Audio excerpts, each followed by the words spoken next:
What's going on, guys? Good morning. Welcome to my life and to my channel. I'm a single father, kickboxing, keto, piano playing fanatic, mostly keto kickboxing.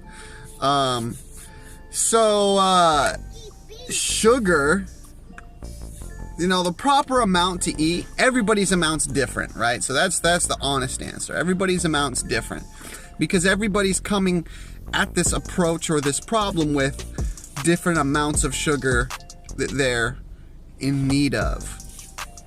Your body has 1.5 gallons.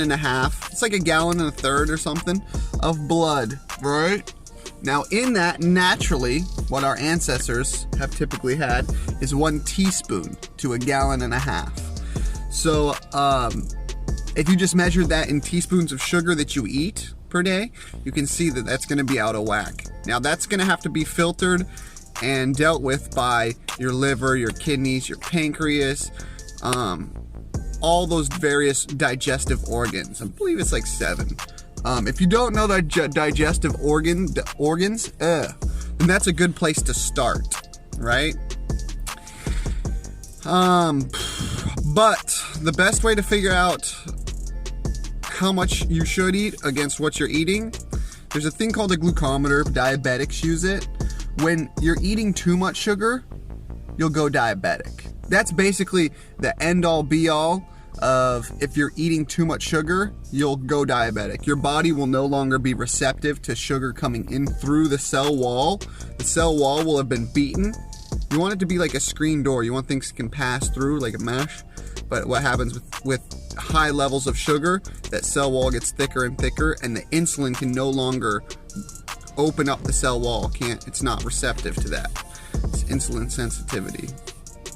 So eat less sugar. When you eat sugar, I guess this is a good way to put it. Bodybuilders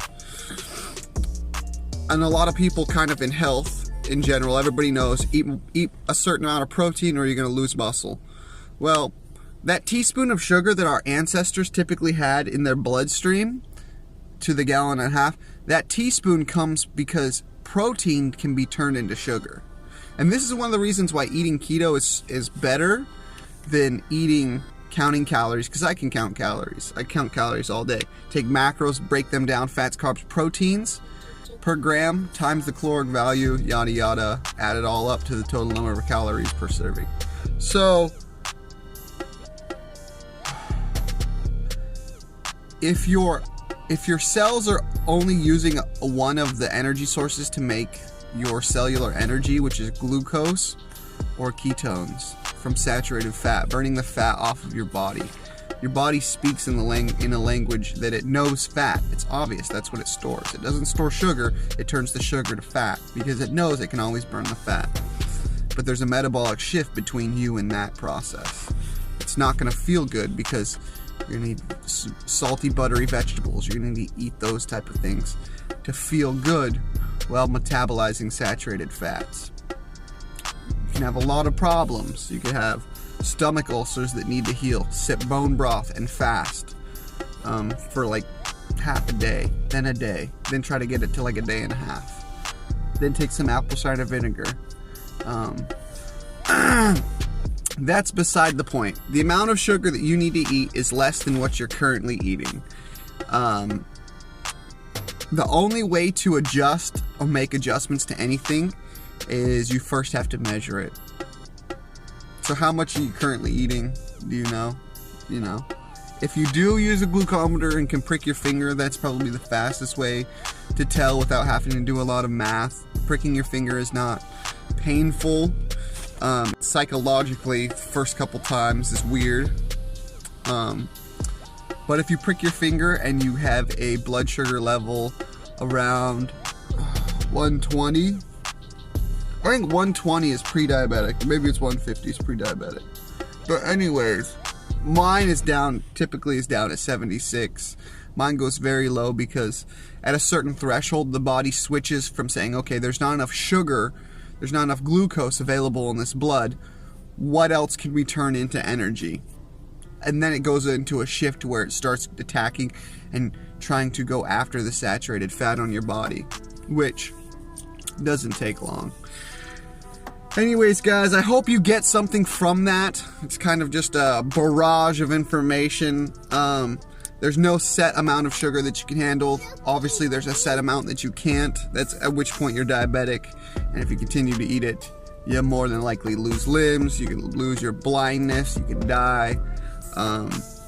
You know, I think in the future, people won't eat sugar. It'll be similar. People will know. Enough people will have died and had ailments and diseases from it. And the trend will begin. And it's kind of just like people used to smoke at restaurants and smoke in airports and all these various things, and now we don't. So that's just my personal opinion. Yeah, like, subscribe, comment, hit me up with any questions. Try to skip a meal. That's a good judgment on your sugar wise. Can you go skipping a meal? You know, if you can't go longer than 4 or 5 hours without eating, you are definitely having to push those blood sugar numbers up constantly. You're fighting that drop, and you're just feeling the fatigue, and it's not a good sign. It's not a good sign. But I've been there. I grew up on cereal. I grew up on all those things. So try one way, try the other way, and go back to doing what feels best. So, I'm down 65 pounds. Deuces.